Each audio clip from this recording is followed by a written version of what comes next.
Welcome to Soul Tales Daily, where simple stories echo deep emotions, joy, sorrow, greed, and glimpses of humanity. Stay a while, maybe you'll find yourself in one of them. Right finger hit subscribe and make every day a story to remember. Dizzy.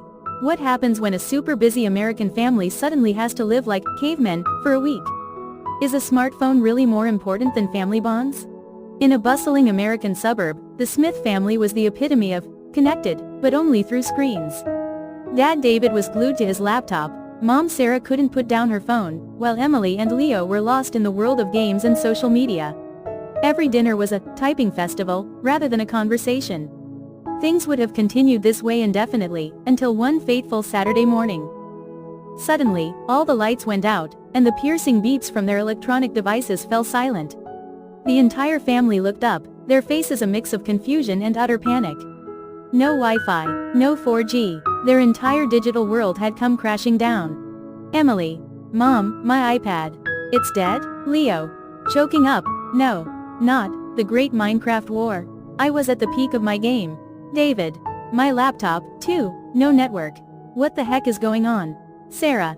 Staring at her phone, no signal. It says, please connect to a valid mobile network. What's valid about this? The search for a signal began. David stood on a ladder, holding his laptop high. Sarah climbed onto the doghouse roof, holding her phone like a torch. Emily clung to a tree branch, and Leo crawled on the grass. The whole family looked like modern-day hunters, frantically searching for a faint signal. The disaster didn't stop there. Our antagonist appeared, their neighbor, Mr. Henderson. He showed up with a mysterious smile, and in his hand was something the Smith family had long forgotten, a paper book. Mr. Henderson. Smiling, hey there, neighbors. I thought you were doing some kind of celebratory dance. The whole neighborhood's out of power, but I don't mind. Have you tried reading a book? Sarah. Frowning, a book? What are you talking about? The internet's down, we have work and school to do. Mr. Henderson. So life just stops without it? First night without internet was a disaster. Dinner had no typing, only complaining. Dad David tried to tell a joke but failed miserably. Mom Sarah suggested a board game, but no one knew the rules. Finally, Sarah picked up an old book and started reading. On the third day, when boredom reached its peak, something magical happened. Leo, instead of asking for a game, picked up a bucket and said to his dad, "Dad, want to go fishing?" David was stunned, then a smile spread across his face. Leo. You don't need Wi-Fi to catch fish. David. Laughs, that's right, son. And I bet you still remember how to tie a fishing line. Sarah. From inside the house, I'm coming. I want to know if fish are real. Emily. Looks helplessly at her phone. Okay, well, social media isn't anything new anyway. I'm coming. In the following days, the Smith family became true explorers.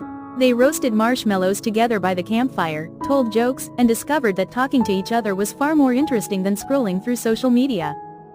The drama struck when Leo lost his balance and slipped into a small stream nearby. Everyone panicked, but instead of reaching for their phones, David immediately jumped in to save him. Mom Sarah and Emily also rushed to help. A week later, the power and internet came back on. The familiar beep sounded, but this time, no one rushed to their devices. They looked at each other and smiled. David. I missed my meetings. Sarah. My work must be piling up. Emily. My social media will be flooded with notifications. Leo. But Mom and Dad, can we play Forest Explorers this weekend? The Smith family's life returned to normal, but with a significant change. They were no longer people living in a digital world, but people who had found real connection. Smartphones were still important, but family bonds were more so. They had learned that happiness isn't a like button, but a laugh, a hug, and precious moments spent together. This story is a gentle reminder of the importance of unplugging to connect. In a digitized world, we are often so busy with our screens that we forget the people right next to us. Happiness isn't about how many virtual friends you have, but how many genuine moments you share with your family. The power of family bonds cannot be replaced by any technology. If this story touched your heart, be sure to subscribe to our channel to discover more meaningful and inspiring stories.